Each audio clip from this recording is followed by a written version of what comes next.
하루에도 수백 개씩 쏟아지는 경제 뉴스들. 복잡하고 재미없고 깊이가 없어서 실망하셨습니까? 복잡한 건 쉽게, 쉬운 건 재밌게. 재미있는 건 깊게 전해드립니다. 뉴스는 이해다. 언더스탠딩. 유튜브에서 언더스탠딩을 검색하세요. 좋아요가 누른 당신 부끄럽군요. 구독 누르세요. 살 많이 빠지셨다고 윙윙님께서 저 아니 뭐 백브리핑에 왔는데 계속 김선상 얘기만 나오고 나는 이래서 백브리핑이 좋은 게 뭐냐면요. 네. 이 앞에서 이제 뭔가 있으면 네. 그 대화가 끊이질 않아요. 이분들이 안 보시고. 그런데 지금은 이제 네. 우리 수능. 예. 그래서 제가 오늘 이번에 전화 드릴 때도 네. 이프로님 의자 빼고 네. 김선상님 좀 해도 되겠습니까? 이러니까 앞으로는 MBC를 통해서 정식으로 네. 저는 이제 진행자입니다. 저를 섭외하려면 MBC. 농담입니다. 네. 네, 고한 농담하고 예. 중앙일보 남국민 기자님 나오셨습니다. 어서 오세요. 예, 안녕하세요. 네, 오랜만에 안녕하세요. 오셨네요. 예, 요즘 하여튼 수능과 관련돼서 시끄러운 얘기들이 많다. 맞습니다. 저희는 뭐 잘 모르니까 모르는 사람은 알려준다고 생각하시고 네. 하나하나 말씀 좀 해주시죠. 지금 수능 체제가 수능이 뭔지는 전 국민이 다 아는데 네. 아마 네. 이 수능 시스템이 어떻게 돌아가는지는 거의 네. 부동산 세제처럼 됐어요. 지금 계속 뭔가가 네. 바뀌고 추가되고 하다 보니까 네. 그래서 오늘 한번 차근차근 설명해드리는 시간 가지겠습니다. 알겠습니다. 네, 지금 그 말씀을 해주셨는데 잠깐 그 궁금한 게 네, 저희 때는 점수였잖아요. 네. 근데 요즘은 등급이에요? 아, 그건 내신이고. 아니, 그래도 수능은 점수가 아니요, 있겠지. 수능 더 등급 나오던데? 수능이 등급은 원래 항상 거의 대부분 있었는데 네. 지금은 그 등급을 산출하는 점수가 표준 점수라는 걸로 산출을 해서 네. 시험은 100점 만점이잖아요. 네. 네. 근데 요즘에 이렇게 검색을 해보면 수능 등급 컷 이런 검색을 뭐 해보면 수학 1등급 뭐 맞았어? 이런 수능 1등급이 134점이 커트고 막 이래요. 뭔지 모르겠어요. 그래서 대부분의 저도 원점수로 이렇게 보던 사람들이라 네, 네. 아니 어떻게 1등급 커트가 100점이 넘지 막 이런 네, 상황이 네. 되고 있거든요. 근데 어. 이게 굉장히 많은 우여곡절 끝에 지금 어허. 도달한 지점이라서 네. 지금 대부분의 분들이 수능의 시스템을 이해하기가 어려우실 거예요 아마. 네. 그래가지고 아마 좀 설명 수능도 등급제죠, 지금은. 등급이 있지만 네, 점수도 있고. 수시 때는 그게 중요하지만 정시 때는 또 다른 점수가 있고 그게 결국 점수네. 예, 결국은 점수가 점수, 결국은 중심입니다. 점수다. 예. 네, 알겠어요. 그렇답니다. 내신은 등급이고 수능은 점수 아니에요. 그러니까 모르시는 분들 많다니까요. 네. 하여튼 하나씩 해보죠. 예. 그 다음에 그래서 이번에 오답 논란 이거부터 좀 일단 얘기를 하고 넘어가야 될 것 같은데, 그죠? 예, 일단 지금 화면에 이걸 네네. 문제를 띄워주시면 좋겠는데 네. 아마 이걸 보시고 다들 한숨을 잠깐 보자. 예. 이게 실제로 요번에 수능 문제죠. 이게 이제 수능 과학탐구 생명과학 2 아, 이번에 오답 논란 문제가 이거예요? 예, 오답 논란이 된 문제인데 네. 마지막 문제예요. 네. 보통 이제 수능에서 마지막 문제 하면 이제 보통 좀 특이한 문제가 나오거든. 신유형 문제라는 게 나오는데 이거 뭐 완전 새로운 유형은 아니고 네. 이제 뭐 평가원의 회심의 문제 같은 걸로 이제 배치가 되죠. 네. 근데 이제 솔직히 저도 경제학을 전공해서 문과고 네. 네. 대부분의 뭐 이과생들이 아닌 이상 저걸 이해하시기 쉽지 않을 아니, 거예요. 한 번만 보여주세요. 다시 한 번만 읽어보자. 이게 한번 그럼 이과 도전해보자. 문제, 이과 문제라는 이과 거고. 문제죠. 네. 그리고- 1과 2를 구성하는 개체수는 같고 네. 1과 2 중 한 집단만 뭐야? 이게 점수가 몇 점짜리예요? 이게 점수가 이제 2점짜리인데 우리 한번 찍어보죠. 저는 이거 지금 한 3줄 읽었는데 전혀 모르겠어요. 아예 모르겠고. 저도 그래도 무슨 말인지 하나도 모르겠어요. 이게 진짜. 어떻게 된 거냐면 위에 네모에 있는 조건들을 줬잖아요. 네. 그러면 저 조건으로 뭔가를 자기가 만들어요, 세 개를. 네. 그다음 그 세 개를 기반해서 밑에 보기 중에 맞는 걸 골라서 정답을 찾는 네. 굉장히 이제 어려운 문제인 거죠. 아, 저런 조건에 맞는 어떤 생명체가 있다고 가정하자. 네. 뭐 그런 거예요. 그렇죠. 그 생명체가 가정했을 때 요 조건에 맞는 밑에서 맞는 보기 중에 맞는 걸 찾아라 그때부터. 진짜. 그러니까 두 번의 세 개를 구성해야 되는 문제가 되는데 네, 네. 근데 이게 좀 특수성 있는 게 이런 얘기 많이 하세요. 아니 무슨 문제를 이렇게 어렵게 내요 고3들한테. 네, 네. 근데 좀 생명과학 2라는 과목이 어떤 과목이냐면 쉽게 생각하면 서울대 아니면 의대 같은 걸 진학하려는 친구들이 많이 보는 과목이에요. 옛날 생물 아니에요? 생물? 생물 2죠. 생물 2. 예, 보통 이제 2는 더 어려운 난이도의 시험인데 네. 굉장히 난이도도 확 올라가고 어허. 많은 이제 의대나 서울대에선 이제 서울대. 요구하는 과목이기도 합니다. 그래서 네. 애초에 조금 최상위권 학생들이 많이 응시를 하고 아하. 그러다 보니까 워낙 난이도 자체가 조금 높게 나온다고 할 수 있죠. 야, 이거 푸실 수 있는 분들이 있을까요? 내가 정답이 그래서 이거 없는 건가? 그래서? 저는 3번으로 찍었는데 네. 이 프로님 왜 도망간지 알겠다. 여기 서울대 나오셨으니까 이거 풀어보라 그럴까봐. 이 프로님은 이제 공대 그러니까 틀리면 이게 무슨 쪽이에요? 그래서 이 프로도 몰라 이런 거. 이 프로도 몰라요. 몰라. 저건 전혀 감이 안 와요. 그래서 하이브 몰라. 그 뭐- 이게 그래서 이 문제 논란이 굉장히 좀 크게 터졌어도 많은 분들이 당황하셨을 거고 네. 기자들도 마찬가지였던 게 처음에 이게 저한테 제보 메일로 이제 기자들한테 왔어요. 이게 예. 오류 논란이다. 아, 이 예. 문제가 있다. 여기 이 오류가 문제는 있다. 근데 이상하다. 이제 추측컨대 이게 따라봤을 때 제가 봤을 때 문제가 될 것 같은데 네. 기사로 쓸 엄두가 안 나는 거예요. 이게 처음에는 이걸 우리도 이해를 해야지 뭐 이렇게 네. 설명을 하는 입장이 돼야 되는데 아하. 근데 이제 간단하게 설명을 해드리자면 네. 저 안에 나오는 생물학적인 용어를 떠나서 네. 이번 오류 논란은 좀 철학적인 면이 있는 게 뭐가 되냐면 예. 제가 말씀드린 게 그 평가원이 제시한 조건으로 어떤 상황을 만들어야 된다고 했잖아요. 예, 예. 근데 예를 들면 이런 식입니다. 세 가지 A, B, C 종이 나오는데 네. 그 아, 문제 어떤 생명체가 A, B, C 종이 나왔어요. 예. 근데 그 시험 문제를 따라서 하다 보면은 네. A군이 마이너스 몇 마리가 나오는 거예요. 아 그리고 B, C군은 그냥 뭐 몇 마리가 나와요. 양수로 아. 나오는데 네. 현실적으로 있을 수 없는. 그쵸. A군이 쉽게 말하면 전교생이 500명인데 네. 1학년이 마이너스 100명이다라는 문제가 된 거예요. 아 전제 그 앞에 깔려 있는 예. 그거에. 그러면 푸는 사람 입장에선 그럴 리가 없으니까 내가 잘못 생각했나 할 수도 있는 거고. 그렇죠. 그러다 보니까 예를 들면 1학년이 마이너스 100명이어도 네. 2학년, 3학년의 명수를 구할 수는 있잖아요. 그렇죠. 그렇죠. 그렇기 때문에 아. 문제를 제기한 학생들은 자연계에서 아. 어떻게 개체수가 마이너스냐. 아, 그럼 문제가 그냥 저 그런 거군요. 그러니까 전교생이 500명이다. 네. 근데 1학년은 300명. 예. 뭐 3학년은 100명. 예. 그러면 2학년은 몇 명일까요? 뭐 그렇죠. 이런 문제네요. 그렇죠. 일종의. 어? 그러니까 어. 그러면은 어떻게 이거는 문제가 성립하지 않기 때문에 답도 나올 수가 없다는 게 그러니까 500명이면 다 1학년, 2학년, 3학년 합쳐서 500명이 돼야 되는데 네. 1학년은 400명, 네. 2학년은 마이너스 100명. 100명. 그러면 고3은 몇 명이냐가 되는 거예요. 그런 식의 문제다. 예, 그러면은 문제를 풀 수는 풀 수 있죠. 있죠. 3학년이 몇 명이다 나올 수 있는데 나올 수 있는데. 학생들 입장에선 제가 시험장에 있는 입장에선 어. 이건 마이너스가 말이 안 되는데가 되는 거예요. 마이너스 마이너스라는- 잘못 이해했나? 이거 공항에 빠질 거고. 그렇죠. 아하. 학생들은 그러니까 성립할 수 없는 문제이기 때문에 답도 성립하지 않는다. 아하. 그러니까 어쩌면 이건 어려운 문제를 다 걷어내고 보면 과연 네. 자연계의 법칙이 앞서냐, 생명과학인데. 예, 평가원의 권위가 앞서냐라는 문제가 충돌하는 거죠. 아니, 어떤 이게 수학 문제면은 채팅창에 어떤 분이 마이너스 100명이면 여고괴담이냐? 그러니까. 그러니까. 그래서 맞는 좀 말씀이네. 다 걷어내고 보면은 심플하게 철학적으로 부딪히는, 그러니까 어쩌면 시험에 대한 철학 문제로 부딪히는 건데 이게 원래는 정말 복잡해질 수 있는 문제인데 예. 한 열흘 만에 법원에서 결론을 내버렸어요. 네. 그러니까 무효다. 이 문제는 성립하지 않고 아. 현실에서 있을 수 없는 그렇죠. 일을 가정한 문제다. 예, 아. 판사께님이 판결문도 꽤 명쾌하게 쓰신 게 네.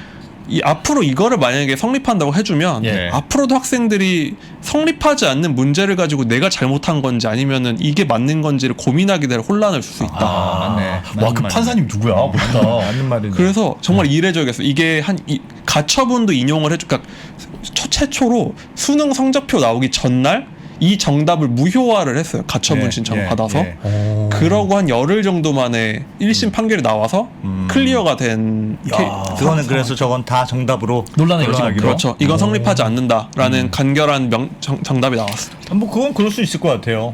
판결도 뭐 명쾌한 것 같고 네네. 현실에서 아무리 수학 문제라도 뭐 그럼 틀리기 위해서 문제를 만들었냐? 뭐 할 수 있겠죠. 그러게. 그렇죠. 수학이라면은 그래도 조금 다툼의 여지가 더 있었을 것 같은데 이게 네. 또 생명과학이니까. 그쵸. 현실적으로 있을 수 없는 가정을 가지고 답을 이끌어내는 게 맞냐? 네. 근데 그렇죠. 그럼 평가원은 우긴 거 아니에요? 이거 맞다. 문제가 아니 없다. 왜 이런 문제를 내요? 그러니까 이상한 아니, 이렇게 하면 안 돼. 이번에 뭐 비판받을 점이 많아가지고 네. 많이 비판도 받았는데 네. 그러니까 그러니까 평가원 입장 지금 돌이켜 보면 이렇게 명확한 오류인데 평가원은 왜 그럼 일단 이게 이의제기가 전체 모든 문항 중에 가장 많은 100건이 넘는 이의제기가 나왔고 원래 수능이 끝나면 이의제기를 받거든요. 네. 가장 많은 이의제기가 있었고 굉장히 기사도 많이 나왔으면 이거 문제가 있다. 그리고 기자들 사이에서도 이거는 좀 평가원 질 수도 있겠는데라는 얘기가 나올 정도로 꽤 명확한 문제였는데 평가원이 이의 제기를 기각합니다. 그리고 자기들 내부 위원회에서 전문가 검토 끝에도 기각을 했고 그때 밝힌 입장이 좀 재밌어요. 문제는 오류가 있지만 평가를 하는 목적은 부합을 할 수 있다. 그러니까 한마디로 답은 나온다. 아하. 문제가 잘못됐지만 예, 문제 오류는 있다. 하지만 답은 나온다. 라는 걸 밀어붙인 거예요. 아하. 근데 돌이켜 보면은 이게 한 열흘 만에 법원에서 깨질 논리고 오류 문제 오류. 명확한 오류다 보니까 그 진짜 이상한. 인정했네요. 문제에 오류가 있다는 거는. 그렇죠. 그거 명확하게 예, 나오는 거니까. 일찍 오류를 이 인정한 거죠. 진짜 문제예요. 문제를 틀리기 위해서, 그러니까 사실은 문제라는 게 이게 네가 이 교육 과정을 잘 이해했느냐 네. 안 했느냐를 사실 평가해야 되는데 자꾸 누가 더 잘했는지를 가리려고 하니까 이상한 문제를 내. 그렇죠. 그래서 자꾸 틀릴 놈을 만드는 거예요. 근데 왜 그렇게 하는지 모르겠어, 정말. 이게 그러니까 막 억지로 문제를 쥐어 짜는 거지. 쥐어 짜다 보니까 이런 문제도 나오는 거고. 그렇죠. 이게 그래서 왜 금평가원이 이렇게 며칠만 뒤집힐 걸 했냐 돌이켜 생각해 보면 자기가 말하면서도 이상했을 것 같은데. 이거 오류가 있다. 그러나 풀 수는 있다. 이렇게 얘기하면서도 그 평가원의 가장 큰 참사가 이 수능 오류가 이제 가장 그 기관 자체의 최대 참사거든요, 사실. 네. 그들의 1년 동안은 평가원은 사실상 이 순간을 달려오는 거고 문제에 오류가 없는 게 가장 중요하거든요. 사실 이게 엄청 큰 사건인 게 교육 기자들도 1년 중 제일 중요한 행사가 수능일 거잖아요. 네, 그렇겠네요. 그럼 기자들도 제발 올해 수능 오류가 없기를 많이 바래요. 이 일이 너무 많아질 너무 커지니까. 그렇죠. 근데 네. 어찌됐든 이거 오류가 인정되는 순간 바로 이제 그건 당연한 게 그 평가원장 바로 사임을 했고요. 예전에는 심지어 막 그 총리도 막 사임을 해야 된다는 얘기가 나오고 이럴 정도로 네. 이 평가원장은 임기가 몇 년이요? 평가원장은 제가 임기를 정확히 모르겠는데 왜냐면 채운 분들이 많지 않으셔가지고 네. 근데 이분은 한 1년을 못 채우시고 그만두셨어요. 야, 되게 치명적인 거네. 오류가 생겼다는 이거는 거. 숙명이라고 할 정도로 평가원장들을 그냥 오류가 나면 집으로 가시는 게 이제 전통이죠.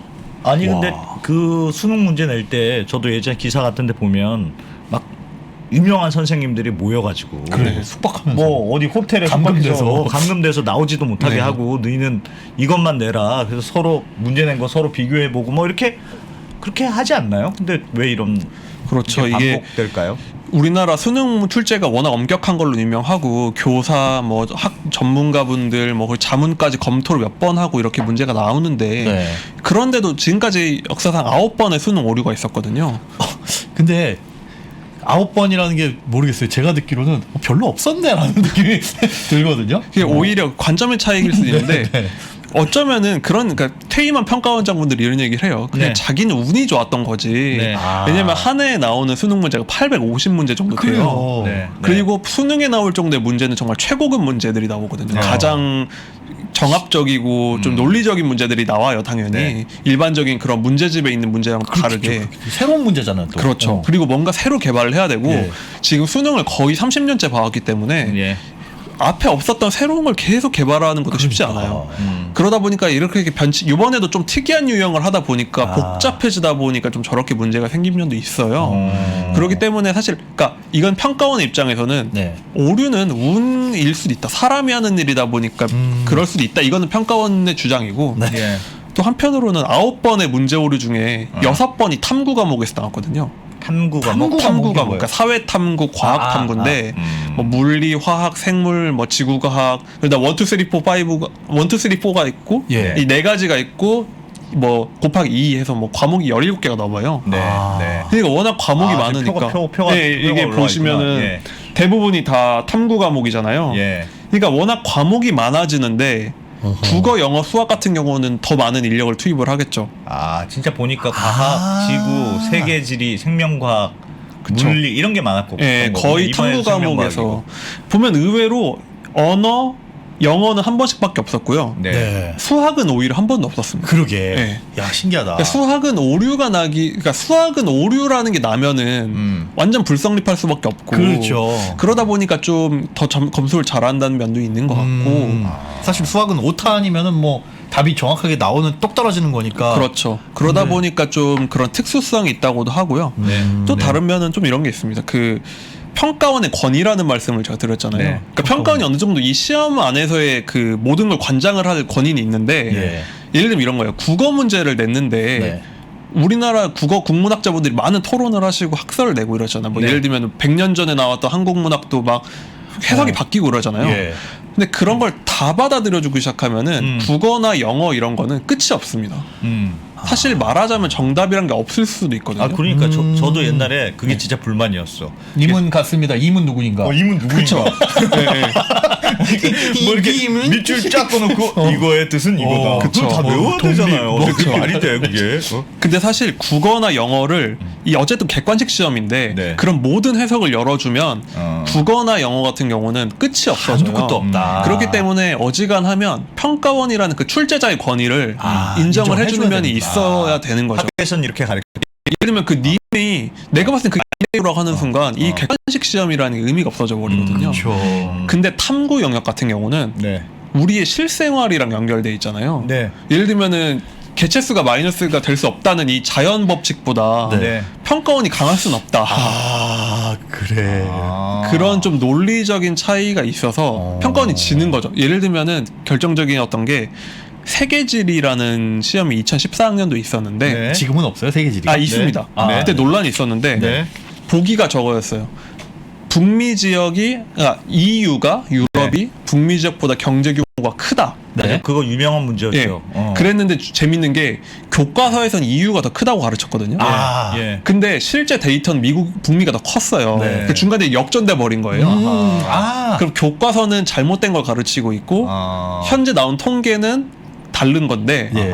학생들은 지금 통계가 이러는데 어떻게 그러냐였고 평가원은 교과서에서는 이렇게 유럽이 가르쳤다. 크다고 가르쳤다. 아. 근데 이건 진짜 정말 1년 동안 법정 투쟁을 한 끝에 학생들이 이겼거든요. 근데 이땐 정말 난리가 났습니다. 그러니까 1년이 지나고 나서 성적표가 다 바뀌어 버리니까. 뭐가 의미가 있어요? 그럼 그때 아니. 돼서 이제 난 여기 합격이야 이럴 수도 없는 거고. 그때 그래서 뭐 교육부 장관 사퇴하시고 난리가 났었어요. 아니, 제가 초등학교 때 무슨 일이 있었냐면 제가 아직도 생각나는 게 있어요. 시험 문제에 네. 이렇게 나왔어. 물고기가 어항의 물고기가 네. 물 밖에 입을 뻐끔뻐끔 하는 거는 교과서에는 어떻게 돼 있었냐고 아직도 기억나요. 네. 원래 어항에 산소가 부족하면 그렇게 저도 그렇게 배웠어. 네. 근데 그때 저희 집에서 아니에요? 어항을 키우고 있었어요. 근데 어항, 물고기를? 물고기 금붕어를 키우고 있었어. 근데 우리 집 금붕어는 먹이를 줄 때 거야. 사람이 손이 이렇게 가면 얘가 먹이를 주는가 보다 생각하고 물밖에 막 조건 해요. 반사. 조건 반사로 해요. 그래서 내가 그 시험 문제 딱 보고 분명히 교과서에서는 그렇게 돼 있었는데 산소가 부족하면 네. 산소가 나도 그거 알아. 나도 아는데 아는데. 우리 집 금붕어는 분명히 이게 아니고 먹을 걸 달라고 할 때 먹을 걸 먹을 그쵸. 때 이렇게 한다. 네. 막 갈등하다가 그래 내가 눈으로 본 걸 해야지. 해서 틀렸어. 근데 그 어린 마음에 그게 틀렸다고 하는 게 너무 속상하더라고요. 그쵸. 정말. 네. 아니 우리 집은 분명히 안 그런데 왜 이걸 이렇게 정답을 이렇게 해야 되나. 이게 정말 지금 이 사건이 똑같은 게 계속 반복되는 게 말씀하신 똑같은 사례 같은 게 네. 60년대에도 네. 무즙 파동이라는 게 있었거든요. 연 먹어라. 네, 그게 아마 조금 연배가 있으신 분들은 들어보셨을 사건인데 네. 네. 그때도 이런 그때는 이제 학력고사도 더 전이죠. 예. 네. 근데 과학 문제를 이제 중학교 가는 과학 문제 그때는 이제 중학교 갈 때 시험 문제 맞아, 풀었는데 맞아.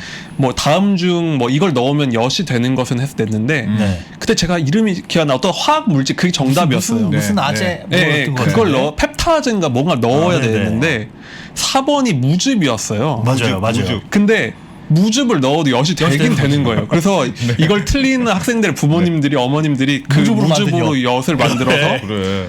엿 먹어라 하면서 뭐 집어 던지면서 결국 복수 정답이 된 사건이 있습니다. 그러니까 이렇게 좀 과학 탐구 영역은 좀 현실에 맞춰야 되는 그런 면이 있긴 있는 거죠.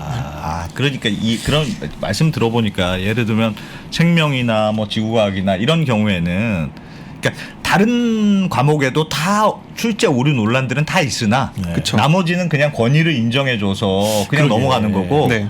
이런 경우에는 현실에서는 안 맞지 않는 비판이 너무 강하니까 그쵸. 그냥 그 평가원이 지는 거군요. 그러니까 그렇죠. 사실 여기만 문제가 이런 게 아니고 네네. 문제의 논란은 늘 있으나 그쵸. 그런 그러다 보니까 거다. 그런 특성이 좀 있다. 이번에가 대표적인 사례였던 거죠. 그럼 이게 앞으로 재발 안 한다는 조건이 없네요. 보장은 없네요. 맞습니다. 이게 비슷한 특히 논란 치르고 나올 거 아니에요. 탐구 과목은 피해갈 수가 없다. 피해가 예를 들면은 교과서를 보고 그분들이 출제를 하실 텐데 네, 그런 학습 네. 요령 이런 거 다 보고 출제를 하시거든요. 네. 정말 생각지도 못했던 새로운 학설이 나왔을 수도 있고 그러다 보니까 좀 이런 부분에서는 오답률 제로를 그러니까 그 오류 제로를 만들기라는 건 좀 쉽진 않은 면이 있습니다. 네. 썬팡님 답 알려줬다. 디아스타제. 아, 예, 맞습니다. 디아스타제. 네네. 저걸 넣으면 엿이 되는데 모르는 게 없으세요. 디아스타제. 아주. 야, 저걸 어떻게 하실까? 저거가 참 유명하긴 한데 저도 기억이 안 났었는데. 무주분 기억나는데 저건 기억이 예. 안 나. 디아스타제는. 야. 아니 그럼 이거 문제가 계속 되겠는데요? 계속. 그렇습니다. 그래서 평가원장분들은 숙명이라고 하시는 그 마치 그 칼잡이가 칼 잘못 쓰면은 사직하는 것처럼 네. 평가원장들은 그분들 입장에서는 변명일 수 있지만 숙명적인 일이다라고 하죠. 근데 물론 이런 오류가 없어야겠지만 네. 그래서 아마 지금 개선 방안이 나오는 게 이런 탐구 영역 어떻게 좀 스크리닝을 강화하는 거를 특히 그럼 교과서가 현실을 못 따라가는 거네요. 그 이유 문제도 그렇고. 그럴 수 있죠. 예. 근데 우리가 문제를 출제할 때는 사실은 교과 범위 내에서 배운 걸 바탕으로 내야 되는데 네. 나 그게 마음에 안 들어. 안 배운 걸 낼 수는 없잖아요. 나 마음에 안 들어. 배운 걸 바탕으로 내야 되는데 네. 진짜 그대로 내면 변별력이 없어지고. 아니 그 교과서가 정답이 아니잖아요. 그쵸. 그 이거는 이렇게 금붕어 갖고 내면 금붕어 때문에 근데 충격이 아닐 커가지고 네. 그러니까 자꾸 교과서에 나온 대로만 자꾸 하려고 생각하는 그러니까 자꾸 정답을 맞추려고 그쵸. 하는 정답을 맞추려고 교육 과정이 자꾸 되니까 네. 사실 세상에 정답이라는 게 어디 있습니까? 정답이 없는 경우가 더 많죠. 그러니까 이게 그렇지 수능이라는 전 국민 모든 학생이 똑같은 시험을 봐서 1등부터 꼴등까지를 세운다는 이 체제의 숙명인 거죠. 숙명이구나. 예. 아 그러네. 그 일관성을 인정할 것이냐 아니면 다양성을 인정할 것이냐의 문제라고 볼 수 있습니다. 알겠습니다. 자, 그러면 쉽지가 않네요. 이게 수능하고도 영향이 있을 것 같은데요. 왜냐하면 예를 들면 그 생명과학, 지구과학 뭐 이런 거 네. 선택하는 분들과 네. 그게 아닌 분들과 이런 탐구 쪽 위주로 선택해가지고 수능을 봐야 되는 사람들과 그렇지 않은 사람들이 있나요? 이제 수능에서는 탐구 영역은 이제 보통은 다 응시를 하시죠. 네. 보통 이제 주요 대학들을 가시려면 다 탐구 영역을 응시를 하셔야 되고 네. 지금 과목이 죄송하지만 몇 개예요? 지금 사회 과학을 합쳐서 17개 정도 있고요.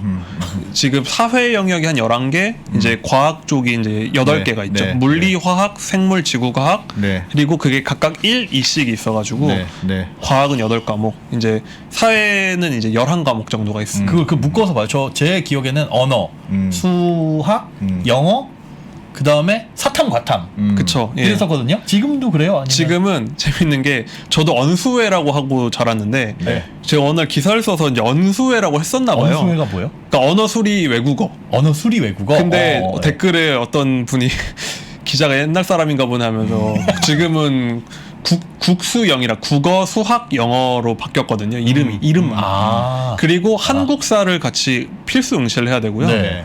그리고 탐구 영역을 하는데 제가 예를 들면 과학 하나, 사회 하나를 응시할 수는 있는데 네. 대부분은 그냥 문과 학생이면은 사회 2개, 하겠죠. 네. 네. 이과 학생은 과학 2개 이렇게 응시를 하고 있습니다. 네. 그리고 이제 여기서 영어랑 네. 한국사는 절대평가. 그냥 점수에 따라서 등급이 나눠지는 그냥 100점이냐 90점이냐 80점이냐 그냥 뭐 영어는 190점 이상은 1등급 무조건. 뭐, 예. 그런 식으로 가고요. 네. 한국사도 네. 그렇게 가는 편이고 그러다 보니까 이제 국어, 수학, 이제 탐구에서 보통 이제 많이 승부가 나죠. 상대평가가 갈리는 거예요. 예, 그렇습니다. 국어, 수학, 국어, 수학, 탐구. 탐구. 탐구. 예. 탐구는 이제 사회 그게- 쪽으로 할 거냐? 뭐 그러니까 지금 입시제도는 그 세 개가 중요하군요. 그렇죠. 이게 중간에 왜 영어가 갑자기 왜 절대평가가 됐냐면 네. 영어가 원래는 인강시장의 판도랑도 관련이 있는 게 네. 원래 제가 수능을 본 게 2010년, 11년도였는데 그때만 해도 최고의 연봉 킹들은 강사들은 영어 강사들이었어요. 네. 네. 왜냐면 그때 막 다 토익 해야 되고 막 영어 대학 갈 때도 워낙 중요하고 이랬거든요. 예. 그랬는데 이게 너무 영어 학습 부담이 크다는 얘기가 많았잖아요. 그렇죠. 그리고 영어를 사교육의 그렇죠. 주범이라고 그랬죠. 예. 네. 그래. 어릴 때부터 하긴 막 영어 유치원 지금도 보내지만 애를 도널드라고 부르고 예.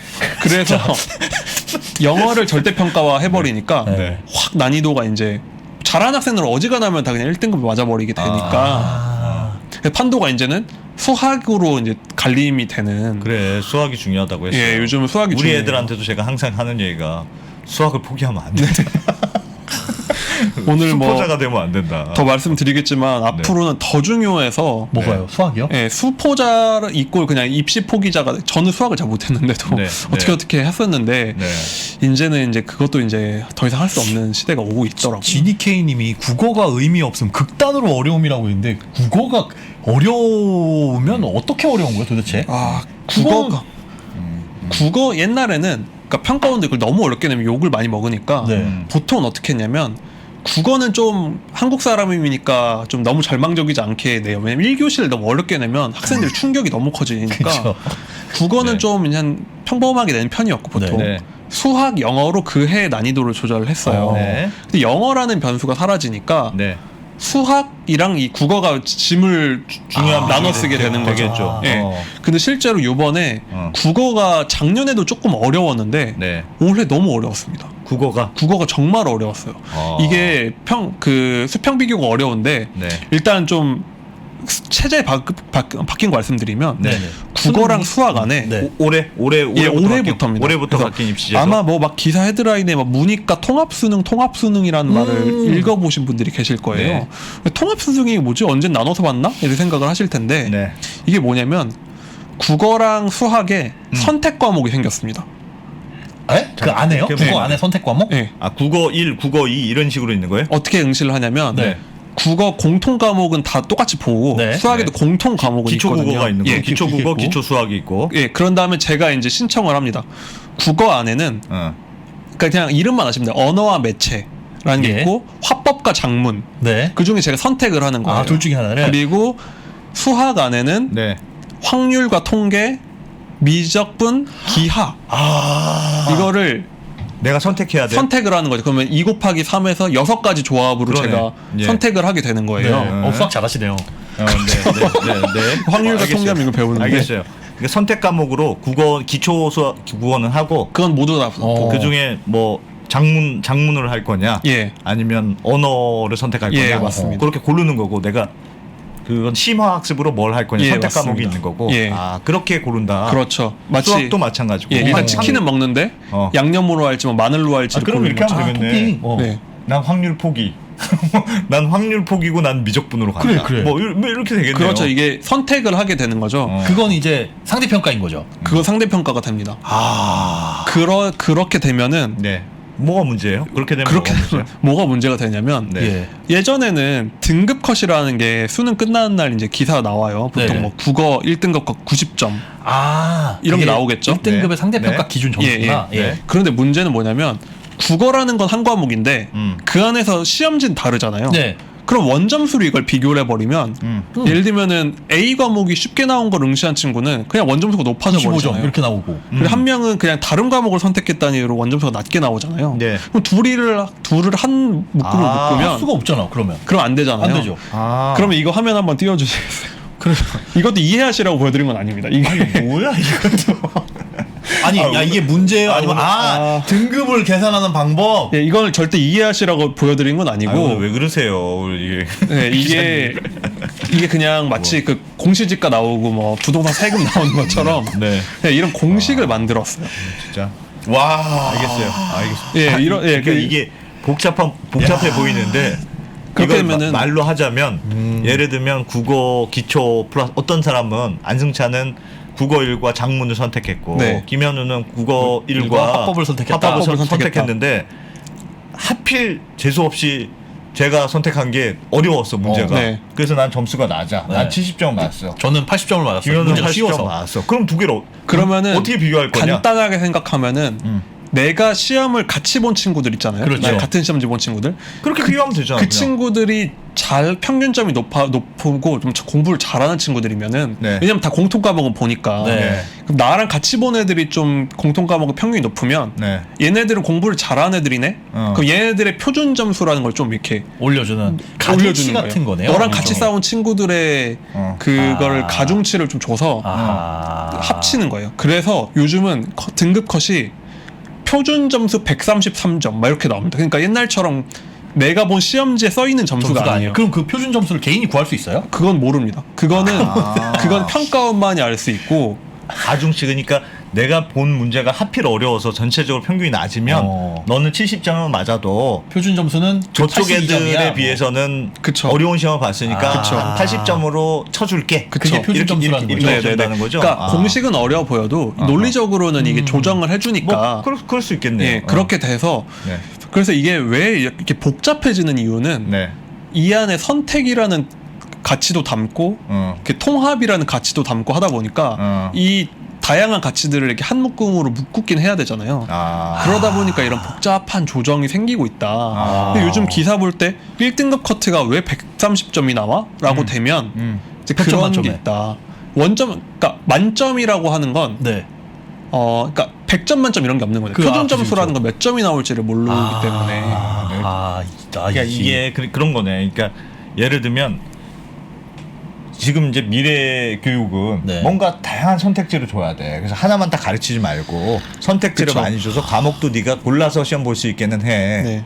근데 과목을 골라서 시험 볼 수 있게 하니까 점수가 다 달라. 그쵸. 그래서 이 점수를 이렇게 막 우겨가지고 이렇게 막 맞추는 거네. 그러니까 우겨가지고. 그러니까 이 수능의 딜레마는 네. 한 줄 서기는 계속 해야 되는데 네. 그 안에서 다양성을 부과하려다 보니까 한 줄 서기 안에서 뭔가 많은 걸 집어넣어야 돼요. 안 돼, 그냥.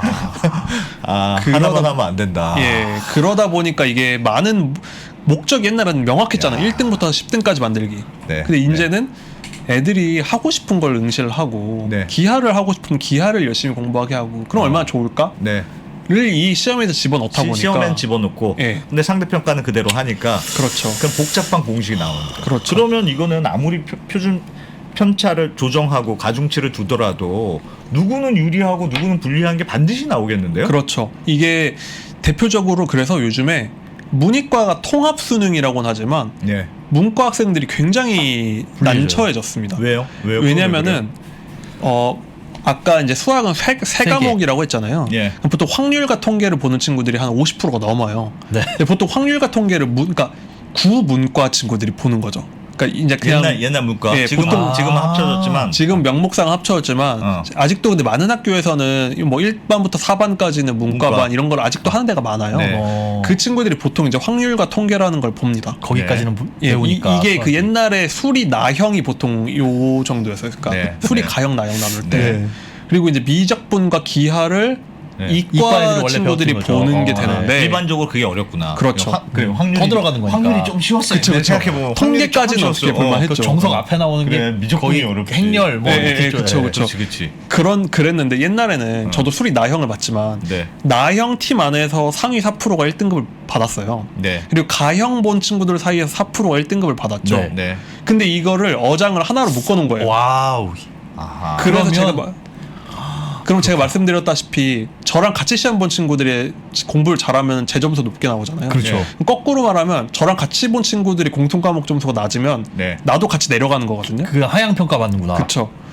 그렇게 되다 보니까 이번에 아니 아까 전에 그렇게 점수가 전체적으로 낮으면 이건 어려운 문제구나라고 가정하고 뭐 이렇게 좀 높여준다면서요? 그게, 아니죠. 그게 아니에요? 공통 과목은 같이 보니까 아하. 같이 본 집단의 수준이 더 공부를 좀 못하는 그 그룹이 되면 네. 그만큼 그 보정을 낮추는 거죠. 그 선택 과목에서의 그 경쟁에 대한 그것까지도.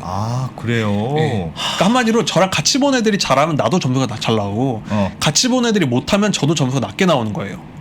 이야. 야, 그러면 어느 집 내가 뭘 선택했느냐에 따라 가지고 내가 나의 공부 역량과는 상관없는 결과가 그렇죠. 나와 버릴 수가 있네요. 그렇죠. 근데 결과적으로 이걸 다시 한 줄로 다 세우니까 네. 옛날에는 문과생 중에 누군가는 4%는 1등을 받았는데 네. 지금은 1등급 받은 학생 중에 문과가 없을 수도 있네요. 확률과 통계를 본 친구들 5% 정도 돼. 그러니까 거의 확률과 통계 만점을 받아야 전체 4% 안에 들어가는 수준이 된 거죠. 아, 그러다 보니까 두 개를 합쳐놓으니까 예, 문과 그렇죠. 이과를 합쳐놔서 평가를 또 하다 보니 네. 그런 문제가 있군요. 그럼 쉽게 생각하면 지금 문과 학생들 중에는 어지간하면 수학 1등급 받기 힘들다.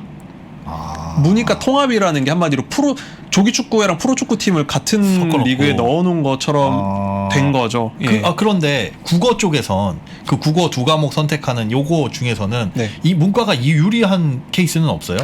근데 이게 참 안타깝게도 네. 보통 그 국어를 잘해서 문과를 간다기보다 수학을 아, 그치. 우리 남궁 기자는 진짜 팩폭을 하시는구나. 아니 제가 그랬기 때문에 제가 맞아, 그랬기 맞아. 때문에 네. 아. 그래서 이게 그래서 이거를 제가 문과를 옹호하려고 나온 게 아니고 네. 경향상 언어와 매체가 조금 더 어렵거든요. 네. 근데 언어와 매체를 이과 친구들이 봐요 또. 어려운데? 근데 아, 이게 그건 할수 그러니까 있다 이거지, 이 두 개 그거는. 사이는 큰 차이는 없어요. 그러니까 수학은 영역 그래. 자체가 너무 달라져 버리는데 아예 다른 그래 얘기고. 국포자는 없잖아요. 국포자가 그쵸. 어디 있어요? 국포자는 없지. 외국인. 국포자는 별로 없잖아요. 어. 그러다 보니까 사실 이 두 과목은 큰 차이도 별로 없고 그러니까 이 두 과목은 큰 변수는 안 돼요. 아직 거의 큰 변수는 안 돼. 수학에서 너무 많은 그 차이가 나와 버린다라는 거죠.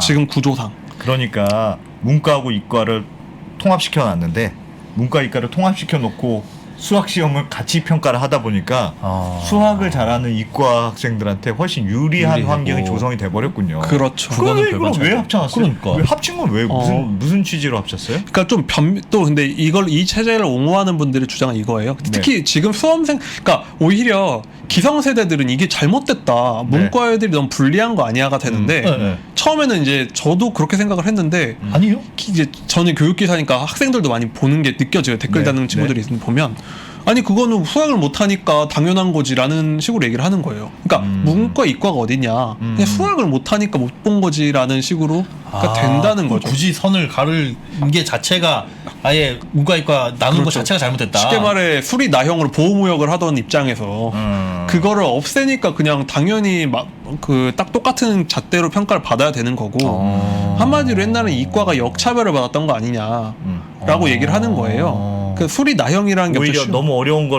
걸 해야 되는 그렇죠. 어려운 수학을 해야 되는 역차별이 있었던 그렇죠. 거 근데 아니냐. 물론 그거는 지금의 공부 잘하는 친구들의 주장인 거죠. 예. 자기들이 봤을 땐 이거는 당연한 거다. 수학을 잘하니까. 근데 그렇게 된다면 우리가 대학에 저기 원서를 넣고 입시를 할 때도 수학이 필요 없는 과목들이 있잖아요. 철학 뭐 이런 거는 미적분 할 필요 없는데 네. 나는 저 학교에 가서 철학을 배우고 싶어라고 할 때 그럼에도 불구하고 수학을 해야 돼라는 게 지금의 시스템 아니에요? 그렇죠. 지금 근데 그거는 사실 수능이 있을 때는 언제나부터 똑같은 하기사. 거였고 근데 이게 또 문과 학생들 그러니까 이 시스템의 또 문제는 뭐냐면 네. 거꾸로 말하면 제가 확률과 통계를 그냥 나는 예를 들면 통계학과를 가고 싶기도 하고 네, 네. 문과 학생으로 진학을 하고 싶은데 네. 확률과 통계를 응시해서 만점을 받아도 네. 다른 과목을 응시한 그냥 상위권 친구랑 점수가 그냥 이게 지붕이 같아지는 거예요. 지붕이 아예 낮아져 버리기 때문에 역차별을 받을 수 있다고 주장을 하는데 지금 입이 한번 띄워주시겠어요? 아하. 이걸 보시면 이제 각자 이제 문과 수험생, 이과 수험생들이 많이 응시하는 과목을 네. 보고 네. 거기서 다 만점을 받아. 그러니까 한마디 수능 만점자들이 둘이 있다고 치는데 네. 보면은 문과 만점자의 표준 점수는 429점이잖아요. 네. 근데 이과가 전반적으로 표준 점수가 높게 나옵니다. 아, 둘 다 만점을 받았다고 가정해도 예. 저로 잘못된 거 둘 다 아니에요? 그러니까 모든 시험지의 문제를 둘 다 맞췄는데 네. 100점인 진짜 100점 만점 맞았는데 뭐 예를 들면 저는 정말 뭐 문과 난 변호사를 하고 싶고 아하. 문과에 뜻이 있는 친구라서 네. 나는 만점을 받았고 이과에 만점을 받은 친구가 있으면 네. 이거는 과목 선택의 차이잖아요. 네, 그 그렇죠. 사람 실력 네. 차이라기보다는. 네. 근데 이렇게 표준 점수 차이가 나오는데 저 16점 차이 정도면 아하. 뭐 보통 그냥 이렇게 뭐 스카이 대학이 갈리는 예, 차이예요. 뭐 스카이 뭐 그다음에 어디 뭐 이렇게 뭐 몇 개씩 있잖아요. 그 한 네. 두 등급 정도가 달라지는 그렇게 차이 나요? 16 차이가 점이? 나거든요. 그렇기 때문에 이거는 선택 과목제가 있는 한 피해가기 어려운 딜레마일 수가 있어요. 그렇게 되면 다 그냥 이과를 공부 좀 한다고 하거나 그쵸, 아니면 그쵸. 무조건 이과를 일단 선택해서 내가 실제로 진학은 어디로 할지는 나중에 고민하고 그러게. 뭐 내가 경영학과를 가든 뭐 뭐 고민하더라도 변호사든 일단 뭐든. 일단 무조건 이과를 가는 게 유리한 환경 아니에요? 그 아마 입시를 중심에 두는 경우는 그럴 수밖에 없고 또 근데 이게 한참 끝없는 논쟁인 게 이과는 공부가 어렵지 않냐 과학 탐구 얼마나 어려운 줄 아냐 뭐 수리 그게 얼마나 어려운 줄 아냐 하는데 지금 한쪽에서 댓글에도 그런 말씀 그렇죠 있어요. 그렇죠 이과의 그러니까 난이도 공부량 자체가 이과가 난다. 훨씬 많다 그러니까 한마디로 문과라는 거는 과거의 잔재고 사회 탐구가 과학 탐구보다 공부량이 적으니까 그 천장도 낮은 게 당연하다. 그러니까 이게 정말 가치관의 차이일 수가 있는데 예, 이런 논쟁은 있습니다. 이 시스템. 저 방금 가정은 특히 이제 점수가 잘 안 나오는 선택 과목을 선택한 걸 가정했을 때 그렇죠. 그렇다. 그러니까 최대한 차이가 나면 저럴 수 있다. 네, 뭐 이해를 돕기 위해서 그렇게 최대하신 예, 거는 저게 맞네요. 뭐, 네. 그래서 그 다음에 한번 시각물 보여드리면 네. 보면은 이제 왼쪽이 사회 탐구고 네. 조금 화면을 조금 작게 해주실래요? 예, PD님? 오른쪽이 과학 탐구가 되는데요. 이야 네. 움직여. 저 최고점이라는 게 한마디로 내가 그 시험지를 만점 맞았을 때 받을 수 있는 표준 점수예요. 어디요? 점수는 만점 받았을 때 받을 수 있는 점수. 예, 제가 그 빨간 표시한 게 이제 각각 과목에서 만점자가 받을 수 있는 표준 점수. 점수인데 네. 보시면 이제 사회탐구는 66점, 68점이 이렇고 예. 과학탐구는 보통 최저가 보통 68점. 이니까 77점까지 나오네. 네, 아무래도 사회탐구 응시자는 이 전반적인 그렇군요. 수준을 놓고 봤을 때 점수대가 둘 다 최상위권이더라도 조금 처질 수가 있는 구조가 된다. 진짜 저게 맞는 말인가 보네. 그러면 내가 지구과학 2를 선택하는 게 예를 들면 생활과 윤리를 선택하는 것보다 훨씬 유리한 일단 그러네요. 선택. 물론 그렇죠. 뭐 공부를 더 많이 해야 될 수는 있겠으나 여기서 만점 받는 게 점수 그렇죠, 받기는 그렇죠. 유리하다. 그러니까 물론 그 공부량의 문제를 차치하고 얘기를 하자면 네. 어떤 과목 그리고 심지어 저 과탐 안에서도 네. 화학을 선택한 만점자랑 뭐 예를 들면 물리를 아니 생명과학을 선택한 만점자 사이에 4점 네. 차이잖아요. 그쵸. 그럼 저럼 한두 학과가 바뀔 수 있는 점수가 되기 때문에 이게 그러네. 이렇게 표준 점수가 낮게 나오는 이유는 예를 들면 생활과 윤리, 윤리와 사상, 한국지리 이런 게 난이도가 표준 점수, 낮다. 정치와 쉬워서. 법 쉽다고 생각해서 실제로도 쉬운 게 왼쪽에 보면은 만점자 비율이 그 옆에 있거든요. 네. 만점자 비율이 훨씬 높잖아요. 그렇구나. 그 그거에 따라서 한마디로 갈리네요. 전반적으로 평균치가 높으면 당연히 표준 점수가 낮게 나오는 낮아지니까. 거라서 그래서 저렇게만 보면 이 시스템이 당연하고 맞는 것 같기도 한데 근데 그쵸. 이걸 놓고 내가 어떤 과목을 선택하느냐를 판단을 할 땐 중요한 과목과 중요하지 않은 과목으로 나뉘게 되는 결과가 나올 것 같아요. 경제 66점인데 누가 선택하겠냐고. 사실은 먹고 살면서 제일 중요한 게 경제 아니에요? 경제 경제 66점이고 저기 지구가 77점인데. 왜 화를 내세요? 이 자리가 그러네. 화를 내고 그래. 아니 야 이건 진짜 내가 공부만 열심히 하고 된다는 게 아니라 전략까지 짜야 되는 거면 그렇죠. 아무래도 근데 이게 참 그러니까 항상 고민 많이 해야 되네. 항상 통합 수능이라는 걸 근데 이전에도 통합 수능을 안 한 게 아니었거든요. 사실 계속 이건 시도를 있었어요? 했었는데 예. 왜냐면은 옛날에 수리 가형 나형을 의무로 신청한 건 아니었어요. 제가 예를 들면 그냥 문과지만 가형을 할 수는 있었는데 네. 자연스럽게 이게 또 분리가 된 거고 다시 이번 통합에서도 이렇게 되면 네. 결국은 통합이라는 취지가 가능한가? 예를 들면 의무적으로 누구나 과탐하나 사탐하나 응시하게 하는 게 아니잖아요. 네. 그렇죠. 네. 그럼 누군가는 결국 과탐만 보고 누군가는 사탐만 볼 테니까 그러니까 학교에서의 교육 체제는 문이과 시스템으로 돌아가면서 입시는 이렇게 될 경우에는 이게 그러니까 이상과는 다른 결과를 낼 수 있다. 방금 말씀하신 게 맞는 게 공부를 잘하는 친구면 그냥 어떻게든 이과를 가야지 맞는 게 점점 될 수 있죠. 그렇죠. 네. 예, 그렇게 될 수 있죠. 그러니까 그러면은 그 교육의 이상이랑 이 입시 시스템이 과연 통합이란 가치가 되냐? 그럼 예를 들면 내가 공부 잘 못해요. 나는 도저히 생명과학으로 가서는 답이 안 나올 것 같아. 그러면 나는 좀 쉬운 걸로 네, 세계사. 난 원래 세계사 관심이 있었으니까 문제는 좀 쉽지만 그렇죠. 이건 100점 할 수 있을 것 같아. 그럼 그게 유리할 수도 있잖아요. 그쵸. 유리할 뱀의 머리가 수는 되자. 있죠. 네네. 용꼬리보단 뱀의 머리가 되자 해가지고 들어가. 난 저기는 네. 도저히 만점 못 받을 것 같아. 네. 차라리 이쪽에서 만점. 그것도 전략은 전략이네. 그럴 수 있겠죠. 뭐 예를 들면은 제가 최상위권이 아니더라도 뭐 그냥 잘하는 과목, 그러니까 정말 그 최상위권으로 가면 변별을 해야 되기 때문에 네. 이런 몇 점 차리가 막 갈리는데 지금 학생 수도 많이 줄었고 네. 뭐 경쟁률도 많이 떨어졌기 때문에 정말 근데 나는 그냥 문과 과목 적당히 잘 해서 그런데 갈 거야 하면 그 문제 없. 그러니까 이거는 안전빵으로. 그렇죠. 그래서 전략 개인에게는 전술의 문제고 입시 전체로 봤을 땐 그냥 구조의 차이라고 우리가 뭐 이걸 맞다 틀리다가 아니라 네. 이렇게 지금 입시 체제가 바뀌고 있다. 세계사가 더 어렵답니다. 세계사 어렵습니다. 세계사를 예를 공부량도 들어가지고. 많고요. 저기 보기에는 세계사가 만점자 비율이 6.27이라 네, 네. 아 세계사 어렵군요. 만점자가 많이 나와서 뭘로 골라 그러면 대체? 다 그리고 이 어렵다는데. 과탐이 좀 난처한 게 예. 사회과학에서 변별력을 세게 주려고 하다 보면 사회탐구에서 오류가 날 가능성이 높아요. 진짜. 그게 무슨 말이에요? 왜냐면은 사회탐구라는 것들이 우리가 살아가는 예를 들면 경제 문제에서 엄청나게 어려운 그 킬러 문항을 내고 싶잖아요. 네. 그럼 예를 들면은 막 어려운 막 그 아까 경제적 생명과학 문제처럼 이상한 거 그렇게 되다 이상한 거 보면 이런 네. 논리 저런 논리 다 그렇죠. 붙여놨다가 오류의 가능성이 높아질 수도 있고 예를 들면 그건 우리가 모두가 다 아는 문제이기 때문에 네. 그렇기 때문에 사회탐구라는 것들은 어느 정도 교과서 안에서 그쵸. 배운 대로 안전하게 내야 되는 경향성이 있어요. 원리를 배운다기보다는 사실을 배우는 네. 과목이기 때문에 네. 조금 그런 문제도 있긴 있습니다. 야, 이것도 문제가 심각하네. 예. 이거 이러면 전략도 되게 중요한 거라서 진짜 입시 학원 네. 뭐 그런 부모님이 아이들의 교육에 뭐 야 2시부터 6시까지 숙제해야지 이게 아니라 이런 전략 짜는 걸 엄마가 모르면 애는 알 수 있을지언정 도와줄 수 있는 한계가 있을 거고 이게 그러니까 제가 학생이 선택할 수 있는 경우에서 많아진다는 건 네. 뽑는 사람이 가정할 수 있는 경우에서도 많아진다는 의미가 되거든요. 네. 예를 들면 가장 크게 지금 나오는 현상이 뭐냐면 네.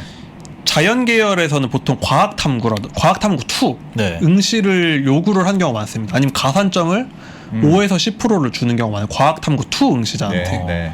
근데 보통 문과 학생들은 그걸 안 하겠죠. 그렇죠. 근데 보통 문과 과목에서는 응시 과목에 제한을 두지 않아요. 지원자에게. 네. 뭐든 해라. 그 한마디로 다 지원을 할 수 있어요. 그러면은 자연 계열 학과들 같은 경우는 절반이 넘는 문과 학생들은 지원을 못 하거든요. 그 과목 제한이 왜냐면 선택 과목이란 걸 만들었다는 건 대학에게도 선택권을 넓혀준 거기 때문에 그러면은 자연 계열 학생들만 자연 계열로 지원을 하겠죠. 뽑는 사람 입장에서 예를 들면 의대 지원해야 된다. 나 네. 공부 좀 하니까 나 의대 간다. 네. 그럼 의대 가는 애들은 무조건 뭐 생명과학 무조건 투는 들어야 생명과학 되고 탐구 반드시 투를 너는 꼭 봐야지 시험 뭐 봐야 된다. 네. 이런 게 있어요. 보통 지금 서울대, 뭐 과기원, 그리고 의대 뭐 이런 데는 그 과학탐구 2 응시를 권장을 하고요. 그리고 앞으로는 대학들이 예를 들면 이런 거 내가 경제학과 선발하는 입장인데 네. 미적은 해야 된다. 경제학과 들어오려면 네. 미적분은 할 줄 알아야 된다. 네. 라는 제안을 할 수도 있겠죠. 한마디로 대학들에게도 선택권이 주어지고 이렇게 되면 또 반작용으로 입시를 준비하는 친구도 일찍 생각을 해야 되는 거예요. 네. 나는 그냥 경제학과 보통은 문과라고 하니까 네. 그냥 확률과 통계에서 1등 하지 뭐 하면 안 되고 미리 그런 좀 그것까지 생각해서 그 대학에서 생각을 좀- 어떤 과목을 보냐 또 봐야 되고 어허. 야 그러니까 한마디로 옛날처럼 그냥 국어, 영어, 수학 열심히 해. 그 다음에 2학년 때 문과, 이과 골라서 그냥 쭉 가는 시스템이라기보다는 끊임없이 그런 입시 요강을 찾아보고 어떤 과목을 응시를 할지도 꾸준히 생각을 해야 된다. 아니 그럼 지금 그럼 좀 이상한 게 문과 이과라는 걸 통합시켜 놨다면서요. 통합을 시켜 놨어요. 근데 현실적으로 문과 이과가 존재해. 그리고 시험도 입시도 이과 대학은 이과를 위주로 전공한 학생들이 중심으로 네, 지원해. 네, 네. 그럼 이걸 왜 합쳐놨냐는 거죠.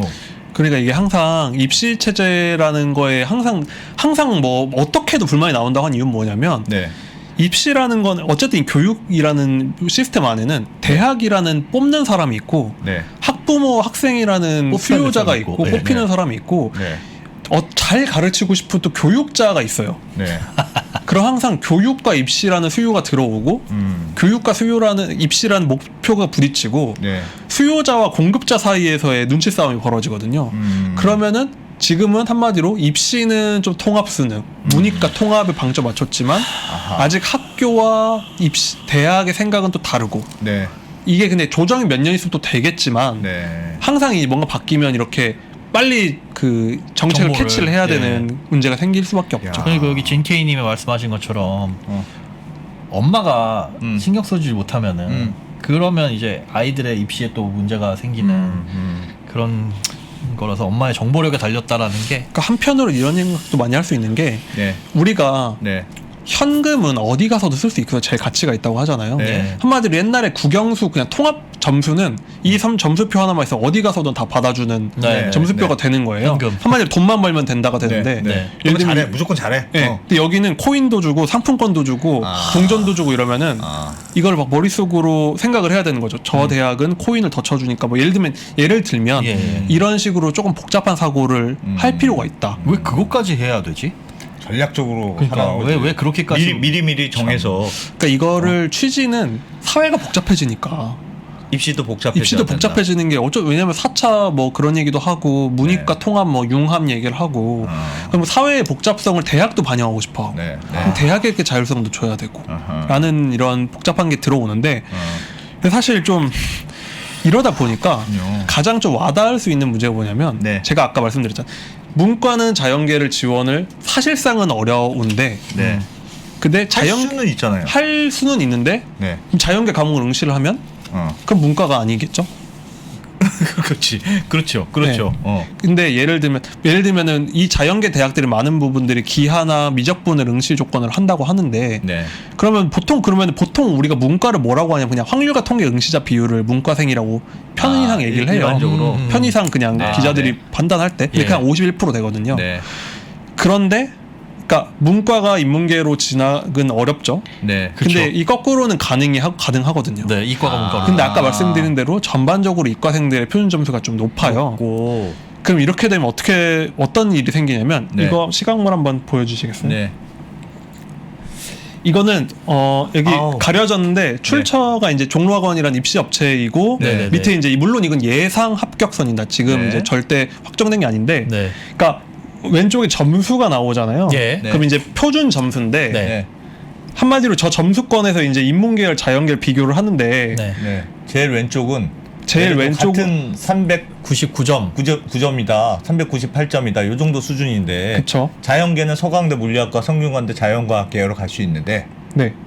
인문계는 고려대 심리학부. 고려대 신명 이건 그러니까 이게 제가 설명을 해드리자면 예. 391점이라는 거 보면 건국대 건축학과가 있잖아요. 391점. 예. 예. 예. 근데 그 정도면 서강대 경제학부로 갈 수가 있는 거예요.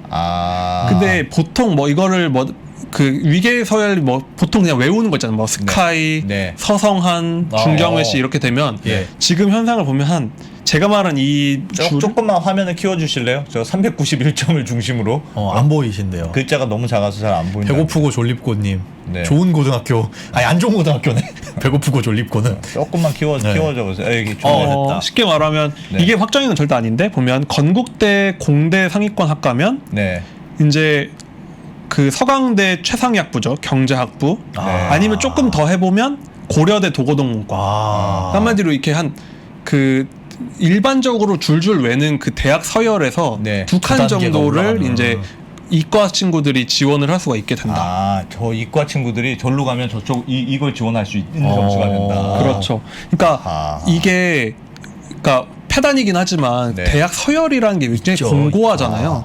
근데 벌써 문이과 사이에서는 네. 대학 서열이라는 게 이미 뒤집어지고 있는 거예요. 근데 실제로 교차 지원이라는 게 네. 지금까지도 가능했습니다. 근데 이게 네. 보통 교차 지원자 한 8% 정도를 얘기를 8% 정도 학생들이 매년 네. 교차 지원을 하는데 네. 지금 입시업체들이 공통적으로 말하는 게 그 모의 지원들을 해보잖아요. 네. 그러니까 물론 그냥 재미삼아 하는 친구들도 있는데 네. 대부분 업체들이 한 이 교차 지원을 해본 학생들이 25% 정도를 얘기를 합니다. 오, 평소보다 이 다른 세 쪽으로 배. 넘어가려는 친구들이 3배 정도가 늘어난 거라고 해요. 이과에서 문과 그렇죠. 진학을 희망하는 예, 학생들이 대부분이 그렇다고 봐요. 왜냐하면 문과에서 이과 진학은 현실적으로 어렵기 때문에 어려우니까. 그러니까 그 비율 중에 상당수가 아마도 이과에서 문과 쪽으로 교차 지원을 시도하는 친구들일 거고 이 친구들을 저라고 두면 선택지가 건국대 뭐 예를 들면 ICT학과 네. 랑 서강대 경제학과 중에 경영학과 중에 둘 중에 내가 고를 수도 있다. 고민을 하고 있는 게 현실적이라. 물론 경쟁률에 따라서 이거 다 뒤집어질 수 있지만 네. 지금 나온 예상은 그 정도 교차 지원이 그러면 문과로 하는 학생들이 이리저리 불리할 것 그러니까 같은데. 저기 이리저리 불리할 서성준님이 실제로 서강대 문과는 이과생들이 다 들어온다고. 예, 맞습니다. 굉장히 불리하겠네. 굉장히 불리한 게 문도 좁고 표준 점수도 그게. 낮고. 쉽게 말하면 저는 절로 못 가는데 저쪽 여기선 친구들은 유익이잖아요. 다 일로 올 수 있게 되는데 가장 큰 예상되는 이번에 결과가 대부분의 그 이과생들이 예를 들면은 뭐 그 도고동 문과 이렇게 좀 네. 취업률이 상대적으로 그러니까 그런 낮지. 문과학이 전반적으로 낮으니까 네, 네. 그쪽은 쉽게 선택을 못 할 텐데 네. 경제 경영 같은 경우는 좀 취업률도 괜찮고 아. 그리고 쉽게 말해서 좀 더 유명한 대학에 경제 경영학과 갈까 아니면 좀 더 취업률이 보장된 보양된 이과를 갈까? 이과를 갈까 공대를 갈까 중에 고민을 아하. 하는 게 지금 현실적인 구도라는 거죠. 그렇군요. 그게 또 가능하기도 하고요. 네, 그렇죠. 네. 이게 근데 야. 천년만년 이렇게 쭉 갈 것도 또 아니잖아요. 입시제도라는 게 매번 또 바뀌고 예, 맞습니다. 이러면 지금 당장은 뭐 어떻게 준비를 하고 그거 어떻게 해야 돼요? 근데 어떻게 해야 됩니까? 일단 이과를 지원한다? 일단 제가 수학 열심히 하라 그래서 수학 포기하지 말라고 그러셨는데 조언을 드리자면 네. 뭐 수포자라는 얘기가 수학 포기자. 네. 이게 옛날에는 저도 수학을 못했기 때문에 뭐 네. 수학을 굉장히 못하고 이랬는데 그때도 그래도 근근히 이제 문과라는 진로가 열려 있었는데 네. 앞으로 적어도 그러니까 수능이라는 건 예고제를 하기 때문에 네. 앞으로 한 3년 4년은 무조건 유지가 되거든요. 예. 앞으로는 수학은 정말 수포자는 이꼴 입시 포기가 될 수 있어요. 아. 그러니까 이게 그러니까 최상위권이나 상위권을 지망하는 친구들에게 말씀드리자면 네, 네. 거기서 이거를 좀 하면은 굉장히 불리한 게임을 네. 좀 상대적으로 굉장히 불리해질 수가 있고요. 아하. 그리고 예전에는 사회탐구랑 과학탐구는 그냥 각자 계열이 있으니까 당연히 그걸 응시하는 건데 네. 진지하게 과학탐구라는 거를 해야 되지 않을까라는 고민도 해야 됐다. 아. 그러니까 나는 그냥 국어 나 어쩔 수 없어 그냥 사회문화 뭐 경제를 어. 응시할 거야였는데 자기가 최상위권을 노린 학생이면 네. 경제학과를 가고 싶어도 진지하게 고민을 해봐야 돼. 내 공부를 더 좀 열심히 해서 야, 과학 탐구를 진짜 할까라는. 진짜 이상한 건데. 진짜 아니 왜냐하면 예를 들면 난 진짜 진짜 예를 들면 사회학과에 가고 싶어요. 네. 나는 정말 사회학과에 가고 싶어. 근데 사회학과를 가는 게 오히려 사회를 선택하고 선택하는 것보다 자연, 지구과학을 선택하는 생명과학 게 투를 선택하고 막 이게 네. 더 유리할 수 있다는 뜻이잖아요. 그렇죠. 그리고 또 근데 대학들도 이과적인 친구를 반하는 친구가 많아서 경제학과 경영학과 말씀드렸잖아요. 아 그러면 그렇게 해야 되겠네. 아예 예를 들면 사회학과다. 그럼 넌 사회 선택 안 하는 애들은 안 뽑아.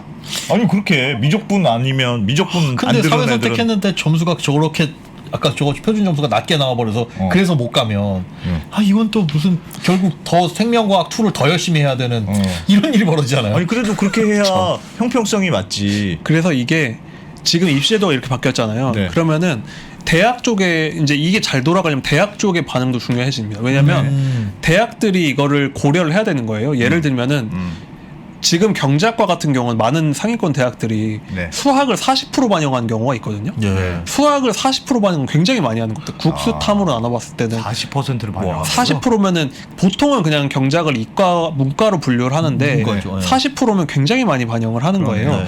근데 이게 대학 입장에서도 맞고 어찌됐든 경제라는 곳이 생각보다 저도 경제학과 진학하고 정말 네. 힘들었거든요. 수학을 생각보다 너무 많이 해서 그러면은 말씀하신 대로 이 적절한 학과 이거를 봐야 되는 친구들이 보도록 이렇게 점점 조건을 주고 네. 또 대학들이 다 그 변환 표준 점수라고 해서 네. 내가 가지고 간 성적표를 또 자기들 반의 시스템으로 또 가공을 해서 다시 바꿔요. 또 위아래로 가중치를 예, 은행 예. 대출 받는 것 같잖아. 가중- 신용 점수 가지고. 한마디로 요즘은 근데 아. 그냥 어려운 과목을 응시를 해서 열심히 공부해서 그렇게 천원이 되구나. 따르기를 이렇게 잘 하는 게 아무래도 그래서 이게 어찌 보면은 원래 그런 거 있잖아요. 최신제 첨단 제품이란 게 참 최첨단 기술이 들어가 있고 한데 네, 네. 굉장히 세밀하고 복잡해지잖아요. 점점 네. 점점 입시라는 것도 그렇게 점점 적응해 가고 있다.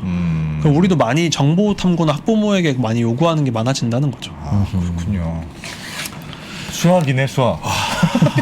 오늘의 결론은 수학이네 수학. 수학이랑 과학 탐구가 진짜 제가 말씀드린 게 이 정시 시스템에 따라서 인터넷 강사, 인간 강사들의 연봉킹이 막 뒤집어지거든요. 네. 그러니까 지금 수학 강사의 전성 시대입니다. 킹이에요? 네, 수학 강사 뭐 아마 일반인 분들도 많이 아시는 뭐 현모 강사 뭐 이런 분들 있잖아요. 네. 아 많이 들었어요. 네, 그런 분들 현우진 뭐 그런 맞죠, 분들. 맞죠. 저도 아니까. 저는 예를 저도 들면은 들어봤어요. 제가 할 때는 김기훈, 뭐 로즈리 같은 영어 강사의 시대였는데 지금은 현우진이랑 수학 강사의 시대잖아요. 네. 그럼 제가 감히 추측하자면 과학 탐구 강사들이 1등은 못 하더라도 주가로 치면 엄청난 중요성을 가질 수밖에 없어진다. 아하. 왜냐면 아무래도 이런 입시 시장에서는 상위권 학생들이 큰 손이니까 좀 그런 판도 변화도 예상이 될 수밖에 없다. 과학 탐구를 무시할 수 없다는 거죠, 이제는. 수학 사교육비도 많이 들겠네 그러게요. 진짜. 수학 사교육비. 이제는 수학 쪽, 과학 쪽. 과학, 수학도 해야 되고 과학도 해야 되고. 네. 저는 국어도 해야 되고. 사회탐구는 인터넷 강의도 안 듣고 그냥 네. 학원도 안 갔는데 네. 지금 제가 만약 돌아갔다면 과학탐구를 아마도 했어야 될 거고 아하. 그러면은 과학탐구 같은 경우는 제 기억에도 많은 친구들이 사교육을 많이 받았기 때문에 아하. 앞으로도 그렇게 예상이 그렇게 될 수밖에 없지 않을까라는 생각을 합니다. 씁쓸합니다. 3% 주식 대학. 대학이시고. 3% 주식은 3% 주식 대학이죠. 아.